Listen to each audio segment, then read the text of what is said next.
আসসালামু আলাইকুম। আজকে আমরা আলোচনা করব বাংলাদেশ সেনাবাহিনী সম্পর্কে এনসিপির নেতা নাসিরুদ্দিন পাটোয়ারি যে মন্তব্য করেছেন, এই সমস্ত বিষয়গুলো নিয়ে আলোচনা করতে চেষ্টা করব।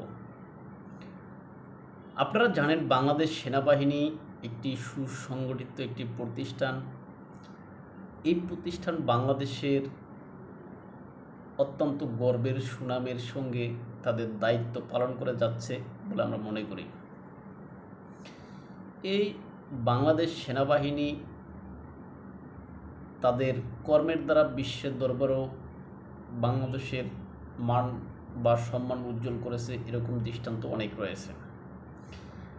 আমাদের মহান মুক্তিযুদ্ধ 1971 সালে এই সেনাবাহিনীর ভূমিকা ছিল খুবই গুরুত্বপূর্ণ।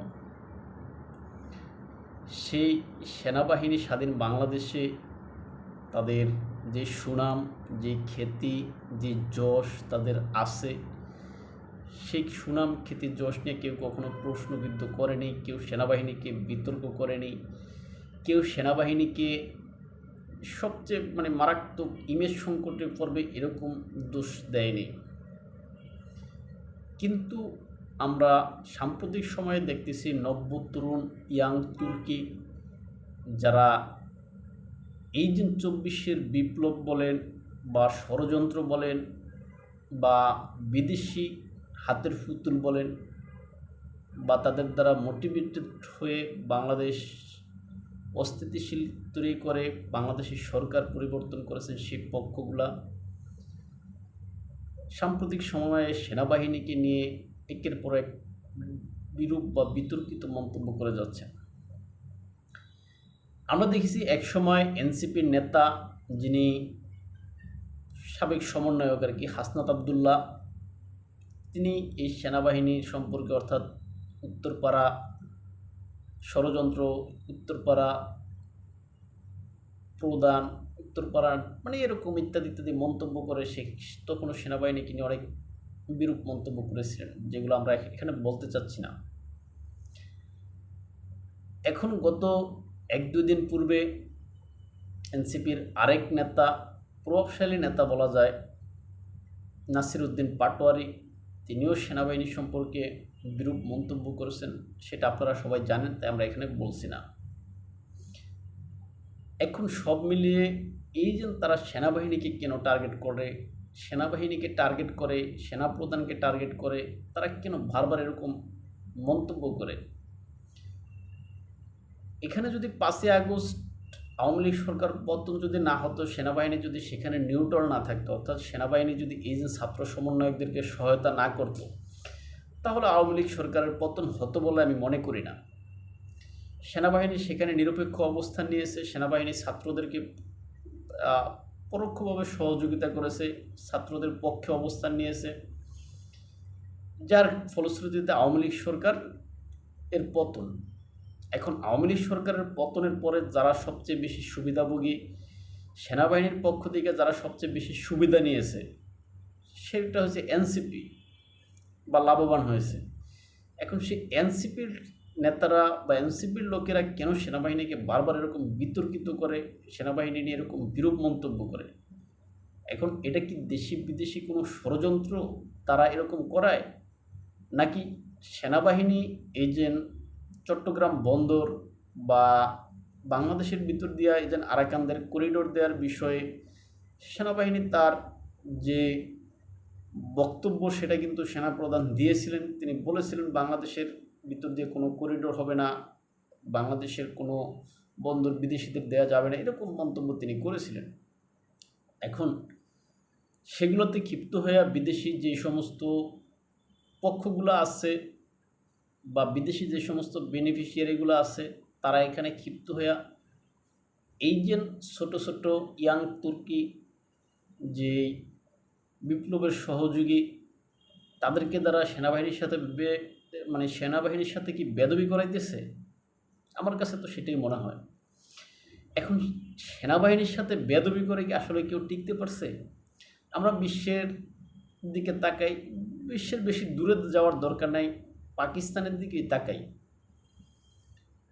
পাকিস্তানের সাবেক প্রধানমন্ত্রী ইমরান খান তিনি কিন্তু সেনাবাহিনীকে নিয়ে যে বিরূপ মন্তব্য করেছিলেন, সেনাবাহিনীকে নিয়ে সবসময় উল্টাপাল্টা বকতেন আর কি, সেই সেনাবাহিনী তাকে বা সেই সেনা সমর্থন সরে যাওয়ার কারণে তিনি এখন কারাগারে আছেন। আমাদের বাংলাদেশের দিকে তাকাই, বাংলাদেশের যে দুইটা ঘটনা ঘটছে, সাবেক রাষ্ট্রপতি বা প্রধানমন্ত্রী যেটা বলেন বঙ্গবন্ধু শেখ মুজিবুর রহমান, তারপর হচ্ছে গিয়া সাবেক জেনারেল এবং রাষ্ট্রপতি মেজর জিয়াউর রহমান, এই দুইটা বড় বড় ঘটনা, তাদেরকে হত্যা করা কিন্তু বা তাদেরকে যে সাধারণ কথায় খুন করে আর কি, তাদেরকে হত্যার পিছনে সেনাবাহিনীর হাত, প্রত্যক্ষ সমর্থন, প্রত্যক্ষ সেনাবাহিনী তাদেরকে হত্যা করছে, এরকম রেকর্ড বাংলাদেশে আছে। সুতরাং সেই সেনাবাহিনী কি এরকম উদ্ধত্তপূর্ণ মন্তব্য এনসিপির নেতারা জেনে শুনে বুঝে কেন করতেছে, সেটা তারা ভালো বুঝবে। এখন এই সেনাবাহিনী কি আসলে তাদেরকে ছেড়ে দিচ্ছে, অর্থাৎ যারা এই যে এরকম সেনাবাহিনী সম্পর্কে উদ্ধত্তপূর্ণ মন্তব্য করতেছে, এটা নিয়ে অনেকেই বলতেছে সেনাবাহিনী কেন নিশ্চুপ, সেনাবাহিনী কি বর্তমানে মেরুদণ্ডহীন হয়ে যাচ্ছে, নাকি সেনাবাহিনীর সেই ইমেজ এখন আর নাই? আসলে সেনাবাহিনীর ইমেজ আছে, সেনাবাহিনী মেরুদণ্ডহীন হয়ে যায় নাই, সেনাবাহিনীর সবই ঠিক আছে, কিন্তু সেনাবাহিনী ছাড় দেয় তবে ছেড়ে দেয় না, এতটুকুই বললাম। সেনাবাহিনী যথাযথ সময়ে তার পদক্ষেপ তারা কিন্তু নেবে বা নিচ্ছে বা নেয়। এখন সাময়িক সময়ের জন্য আমরা মনে করতে পারি সেনাবাহিনী ছেড়ে দিয়েছে, সেনাবাহিনী কথা বলছে না, সেনাবাহিনী এটার প্রতিবাদ করেনি, কিন্তু সেনাবাহিনী ছাড় দেয় কিন্তু স্থায়ীভাবে ছেড়ে দেয় না।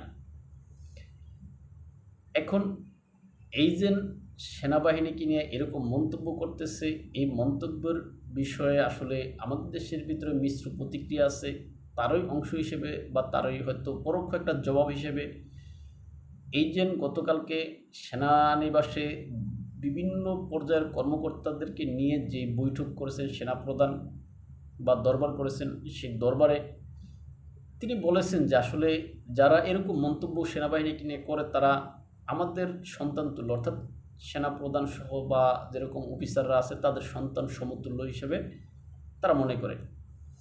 এখন তাদের সেনাপ্রধানের ভাষ্য অনুযায়ী যে তারা আমাদের সন্তান তুল্য, তারা এখনও ছোট, যখন তারা বড় হবে তখন তারা তাদের এই মন্তব্যগুলো দেখলে বা শুনলে বা বুঝলে তারা তখন বুঝতে পারবে যে তারা আসলে ভুল বলেছে বা ভুল করেছে, তখন তারা নিজেরাই সরব পাবে। বিষয়টা এরকম আর কি সারমর্ম। এখন সেনাপ্রধান তাদেরকে ছোট বা সন্তানতুল্য মনে করে বা সন্তানতুল্য বলে তাদেরকে এখানে ক্ষমা করে দিয়েছেন, নাকি আসলে পরবর্তীতে এই সন্তানদেরকে, মানে সন্তান যদি কুসন্তান হয় তাদের অ্যাকশন নেবেন বা ব্যবস্থা নেবেন, সেটা হয়তো রহস্যময় হইতে পারে। এখন এই যে সেনাবাহিনীকে নিয়ে এরকম বিরূপ মন্তব্য করে কেউ টিকতে পারেনি, কেউ টিকতে পারবো না বলে আমি মনে করি। অনেকে বলে সেনাবাহিনীর ঘিলু বা মেধা নাকি হাঁটুর নিচে।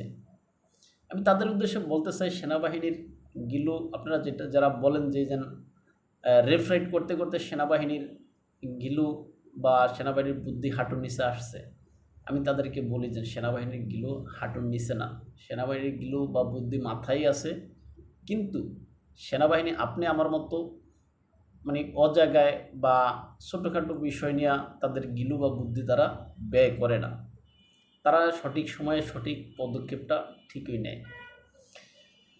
তাই ভালো থাকবেন সবাই, দেখাবো অন্য কোনো ভিডিওতে অন্য কোনো বিষয়ে। সেনাবাহিনী ছাড় দেয় কিন্তু ছেড়ে দেয় না, এটা আমরা সবাই জানি, আশা করি মনে রাখবো। আমাদের যদি আপনারা ফলো করতে চান তাহলে ইউটিউব এবং ফেসবুকে স্বপ্নচারীর কথা নামে, ইনস্টাগ্রাম ও টিকটকে এনায়েত হোসেন নামে দেখতে পারেন। আল্লাহ হাফিজ।